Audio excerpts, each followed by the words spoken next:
지난 한 주간 덥고 습한 일기 속에서 우리는 정말 우리 자신이 참으로 약하구나라는 것을 새삼 느꼈을 수 있으시겠지만은 그로 인해서 우리는 내 약점이 무엇인지를 깨닫고 그로 인해서 정말 나의 본래 모습이 무엇인지를 다시 한번 깨닫는 귀한 한 주가 되신 줄 믿습니다. 사람의 약점은 내 자신의 본질을 깨닫게 해줍니다. 우리는 나의 장점보다 내 자신의 약점을 깨달음으로 인해서 내가 본래는 이런 자였구나 라는 것을 알게 됩니다. 오늘 시편 23편을 노래한 다윗은 자신의 본래 모습이 무엇인가에 대하여 오늘 본문에 두 가지로 말씀하는데 이것이 오늘날 모든 신앙인들에게 너무나 공감을 불러일으키는 것이고 우리 인간이라고 하는 것은 결국은 무엇이냐? 한계 속에서 항상 뭔가 결핍과 부족함을 느끼는 그러한 존재다. 그것이 바로 우리 모두의 공통의 평생의 우리의 목마름이 되는 것이고 또 하나는 우리가 늘 불안하고 우리가 쫓긴다고 하는 그러한 생의 근본적인 우리의 불안함에 대하여 이 다윗은 이 두 가지 결국 다윗이 생각하는 자기 자신의 본래 모습은 무엇이냐? 그것은 바로 늘 부족하고 뭔가 약점투성이인 존재, 바로 그것이 양이라고 하는 한 마리의 양으로 표현되는 그 시의 구절과 또 하나는 원수의 목전에서 내가 상을 주님께서 차려주시고 기름을 부어주신다고 하는 그 쫓기는 자, 이 두 가지가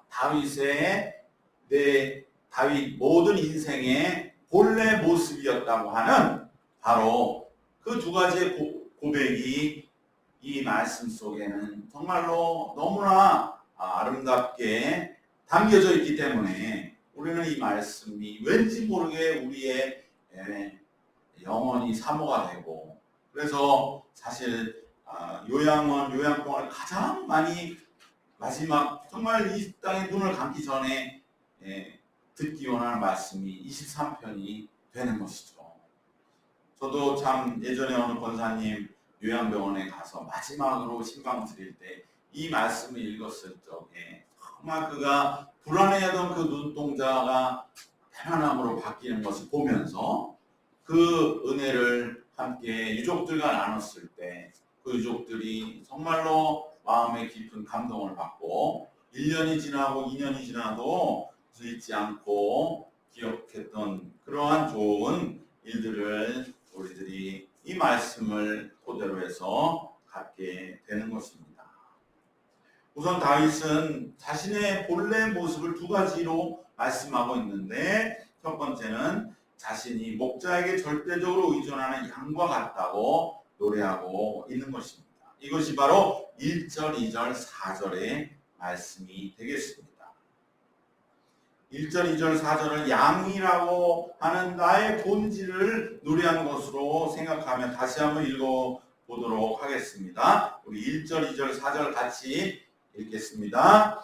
여호와는 나의 목자시니 내게 부족함이 없으리로다. 그가 나를 푸른 풀밭에 누이시며 실만한 물가로 인도하시는도다. 내가 사망의 음침한 골짜기로 다닐지라도 해를 두려워하지 않을 것은 주께서 나와 함께 하심이라. 주의 지팡이와 막대기가 나를 안위하시나이다.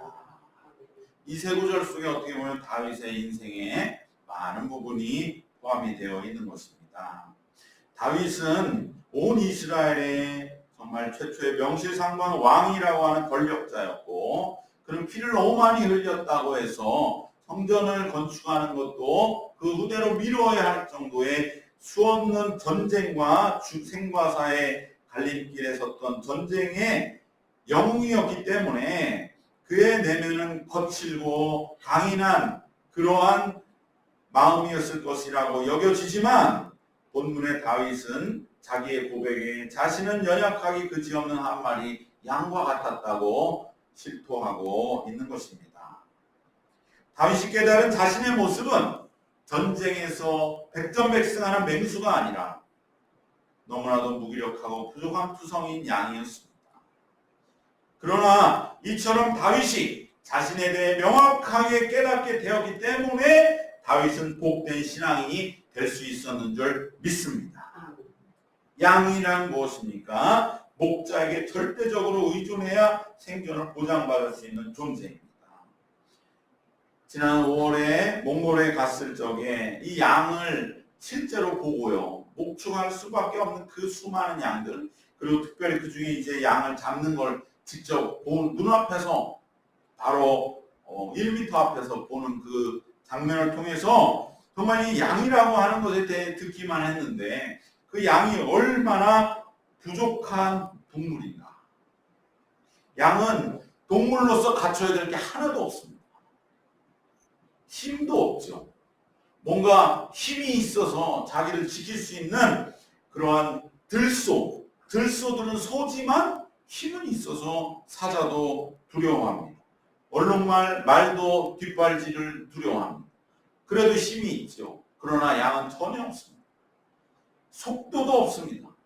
다른 가젤이나 다른 산양들, 그러한 양들이나 그 많은 초식동물들은 그래도 빠른 속도, 그것이 있어서 자기를 지킬 수 있을지 모릅니다.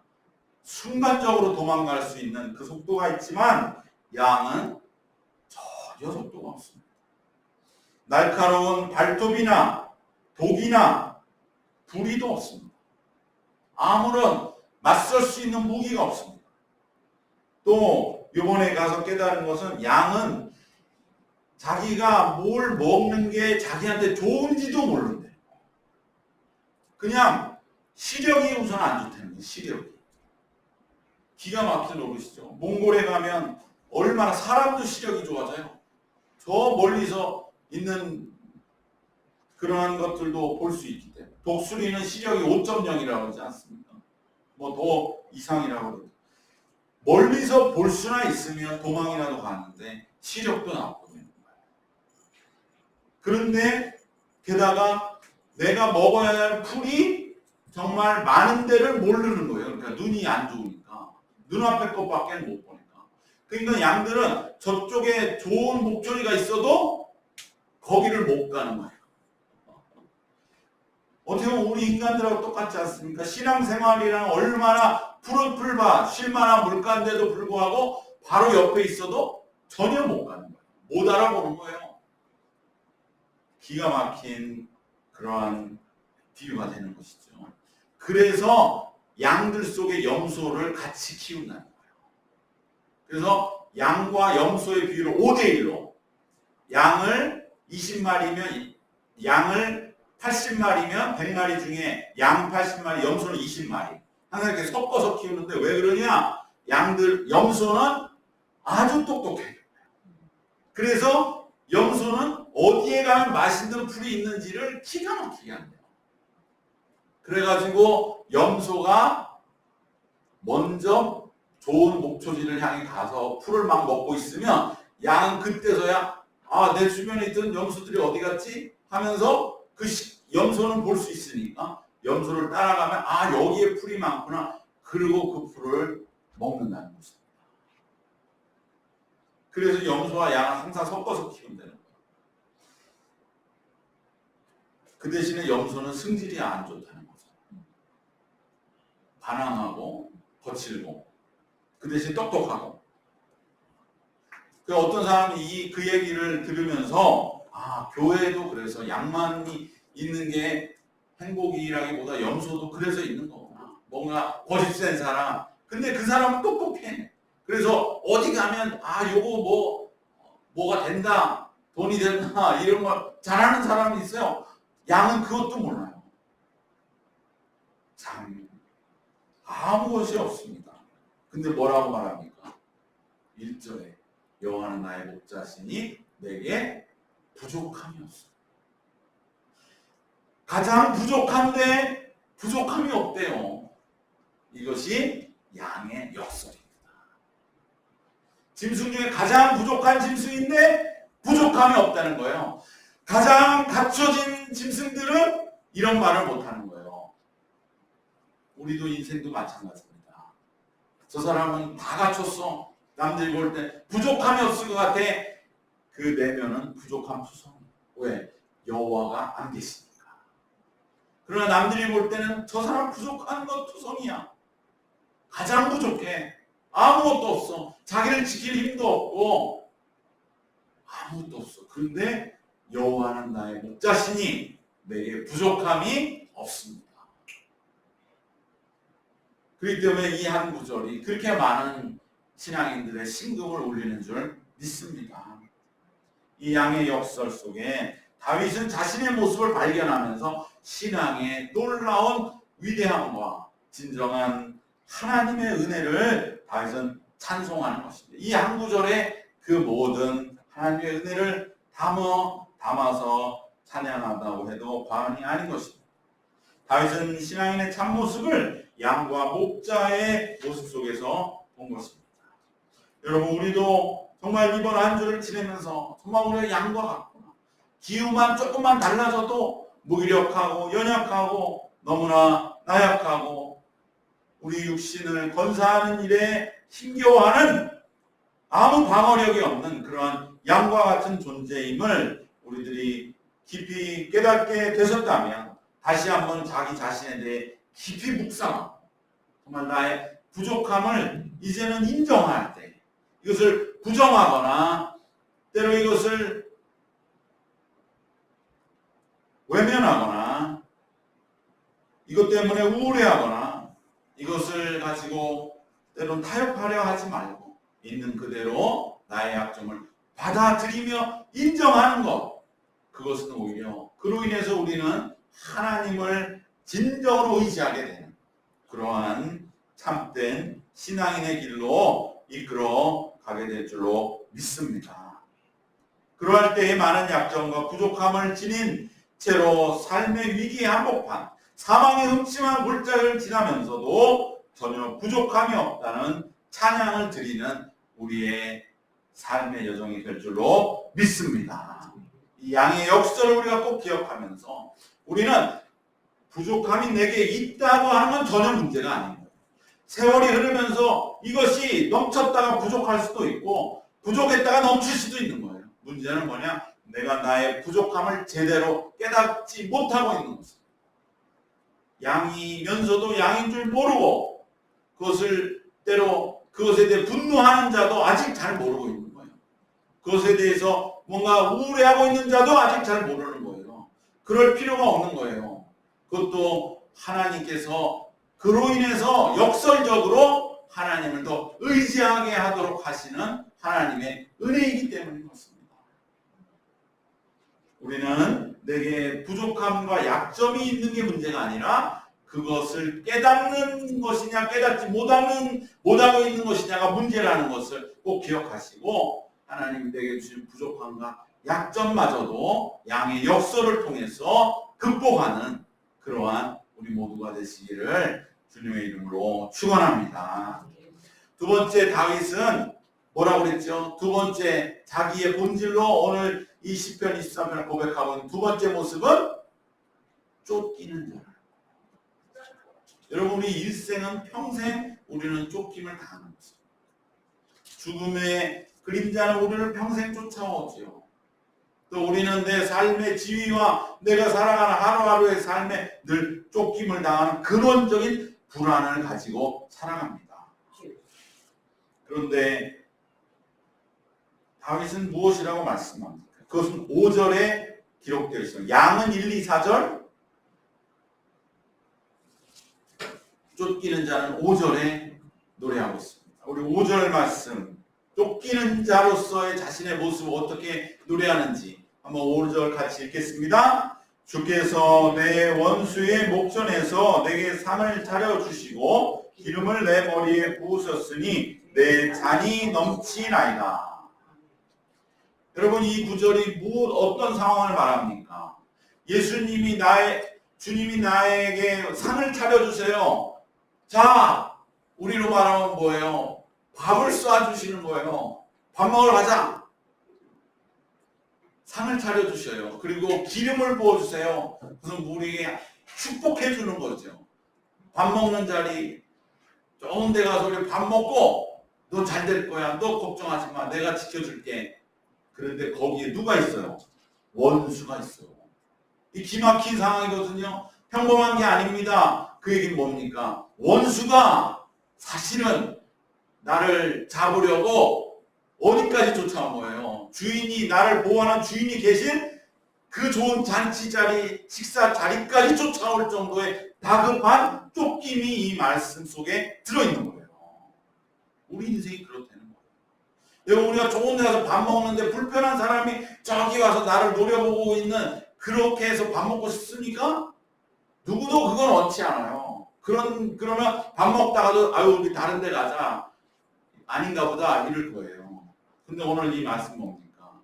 원수의 목전에서 내게 상을 차려주신다는 거예요.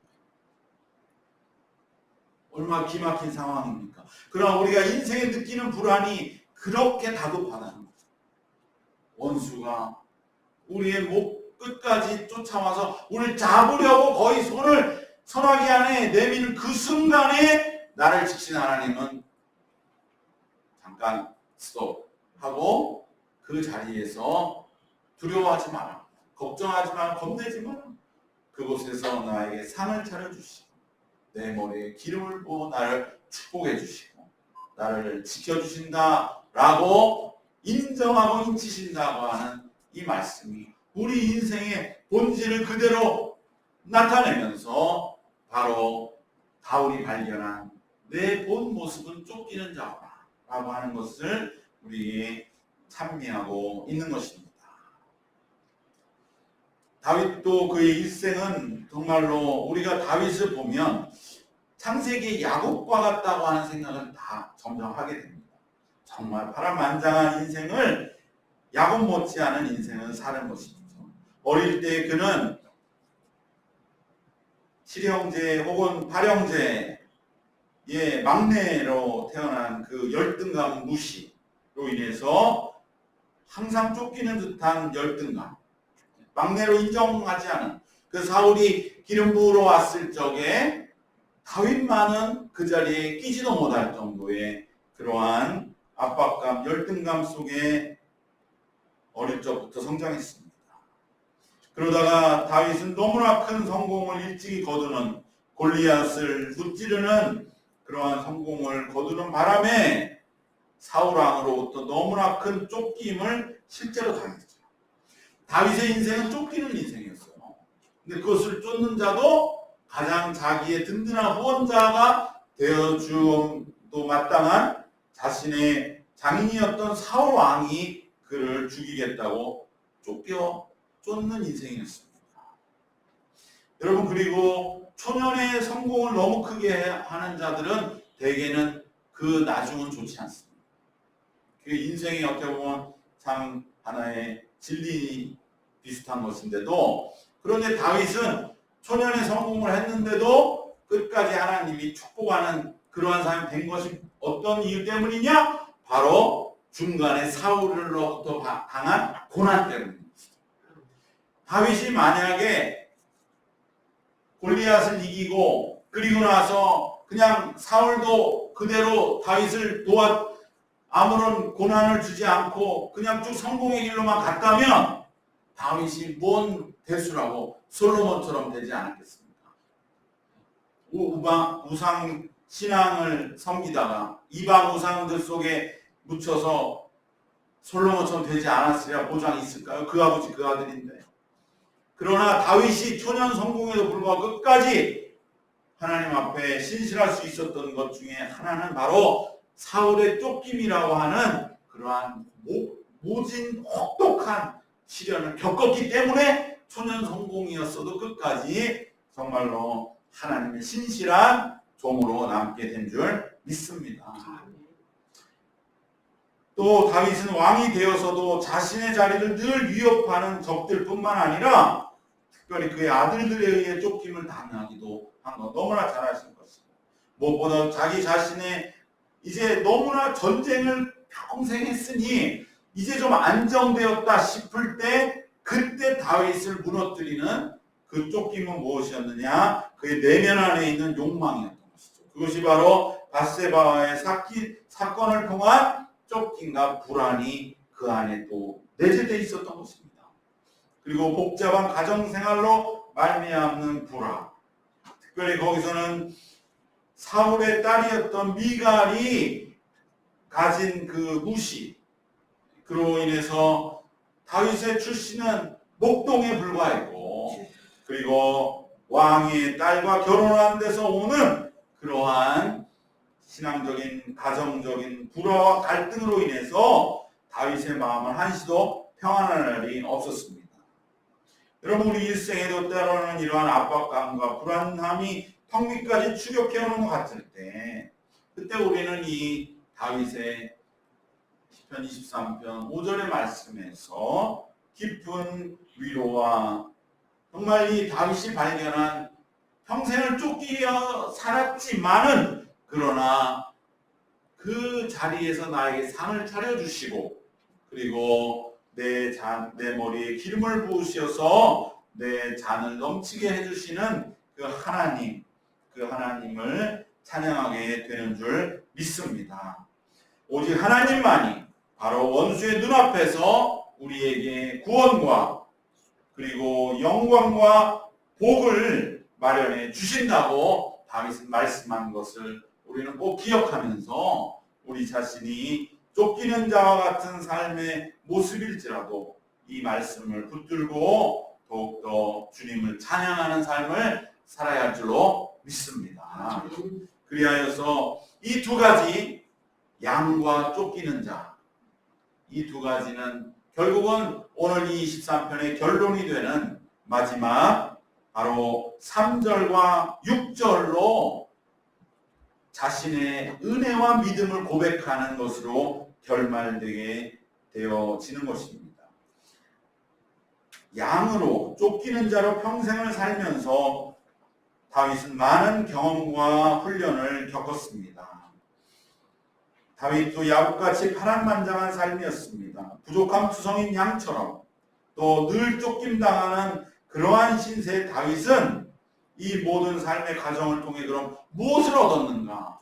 그것이 바로 3절과 6절에서 고백하는 그러한 자신의 믿음이요, 하나님의 은혜인 것입니다.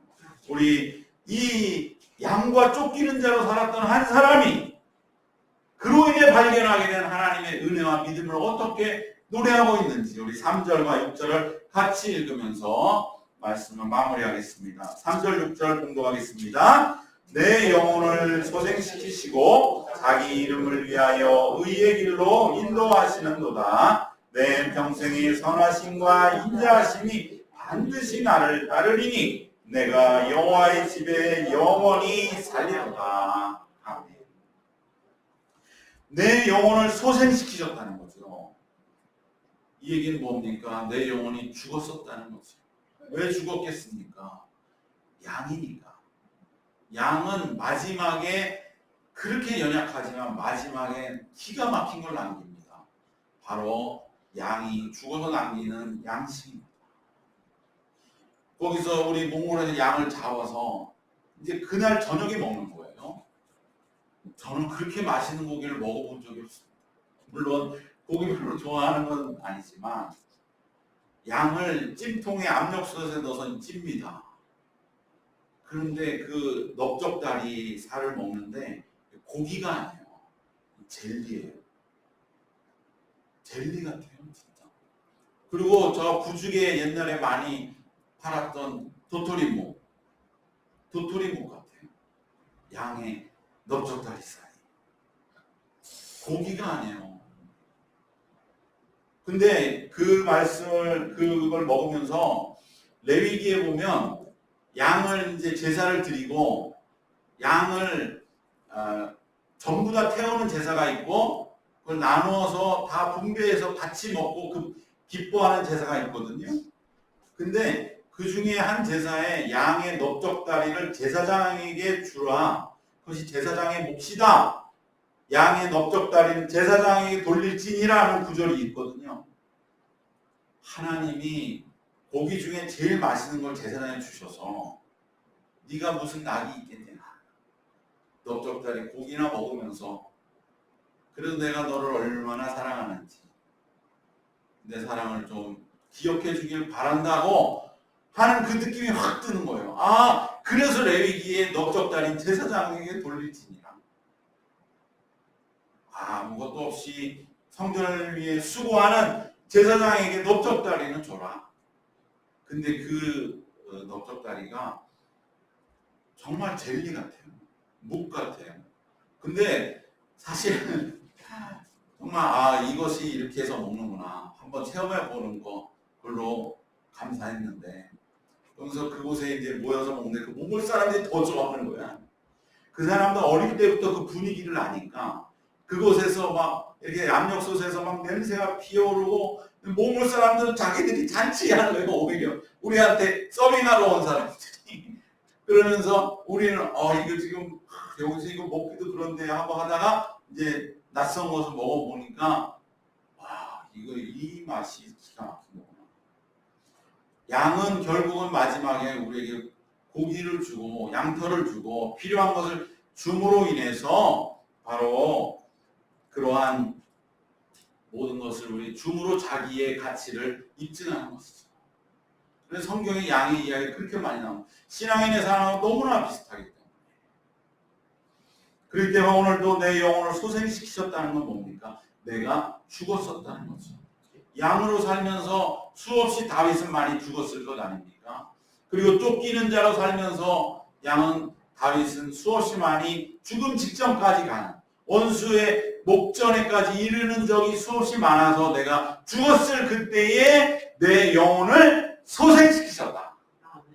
그것이 바로 다윗의 이제는 믿음으로 나아가는 첫걸음이 되는 것입니다. 내 영혼을 소생시켰고, 우리가 주님 앞에 매주마다 매일마다 깨닫는 것은 죽음 앞에 우리가 내어줌이 될지라도 주님은 나를 소생시키신다고 하는 이 믿음인 줄 믿습니다. 내 영혼을 소생시키시고 자기 이름을 위하여 의의 길로 인도하시는도다.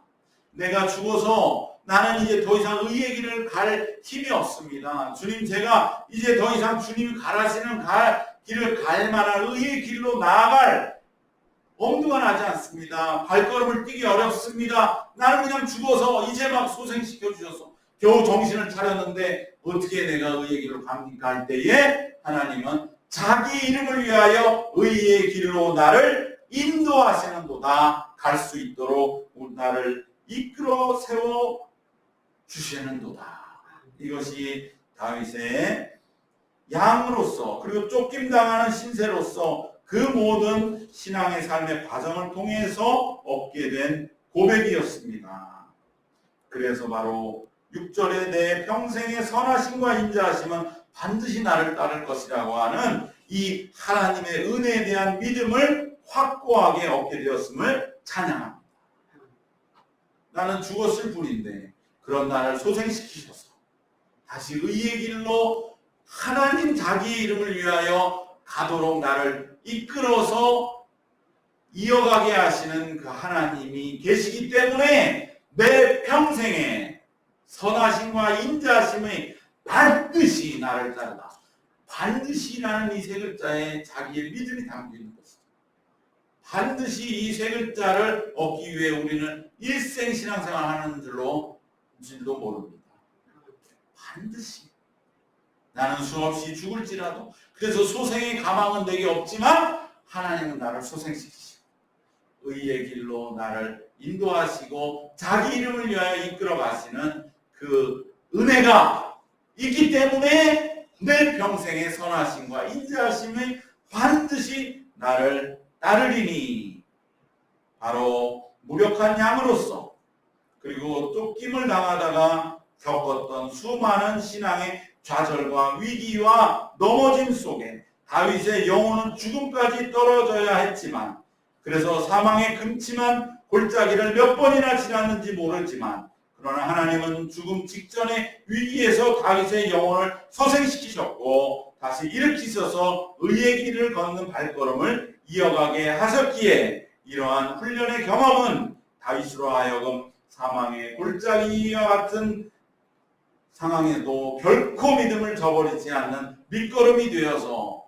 내 평생의 선하심과 인자하심이 반드시 나를 따른다고 하는 이 고백을 이제 믿음으로 그 안에 고백하게 되었습니다. 여러분, 우리도 마찬가지입니다. 우리가 양인 것을 깨닫고 우리가 쫓기는 자인 것을 깨닫고 그리고 우리가 일생을 살아가며 우리는 얼마나 많이 죽었다가 주님이 우리를 소생시켜 주셨고 또 우리는 그림으로 인하여 의의 길을 해서 얼마나 엎드러졌다가 다시 일으켜 세워 주심을 받았습니까? 이러한 훈련들이 하나하나 거듭되면서 오늘 우리는 이제 반드시 여호와의 선하심과 인자심과 함께한다 이만한 믿음에 이르렀다면 오늘 우리가 이러한 어려움에 빠져있다 할지라도 다시 한번 우리는 이 다윗과 같이 또 우리 신앙의 그동안의 수없이 많은 경험들 속에서의 믿음을 통하여서 반드시 나는 이 상황에서도 일어난다. 다시 일어나서 의의 길을 이어간다고 하는 그 믿음으로 굳건하게 우리가 한 걸음 한 걸음 나가게 될 줄로 믿습니다. 이것을 우리는 오늘 이 다윗의 고백 속에서 경험함으로 우리에게도 약점과 부족함이 많은 삶 속에 또 모진 훈련 속에 살아가지만 오히려 그러므로 인하여 우리도 하나님의 은혜와 구원과 믿음을 확신하고 나가게 되는 줄 믿습니다. 다윗처럼 우리들도 양과 쫓기는 자와 같은 약점이 있음을 깨닫고 그럼에도 사망의 골짜기에서 우리를 구원하소서 의의 길을 걷도록 인도하시는 하나님을 믿는 믿음 이것이 우리 가운데 다시 한번 굳건하게 회복되어서 우리는 이제 조금 힘을 모아가고 이제는 우리가 정말 이 사망의 흑침한 골짜기에서도 더욱더 주님을 굳건하게 붙들고 믿음을 한 걸음 한 걸음 나아가는 그러한 신앙을 다시 한번 마음에 굳건히 할 때에 우리는 정말 가장 부족하지만 부족함이 없는 양의 역사를 몸소 체험하게 될 줄로 믿습니다. 그리하여 우리에게 주어진 신앙의 과정은 바로 이 다윗이 찬송하는 이 23편의 믿음으로 통과해 나가시길 주님의 이름으로 축원합니다. 기도하겠습니다. 하나님 감사합니다.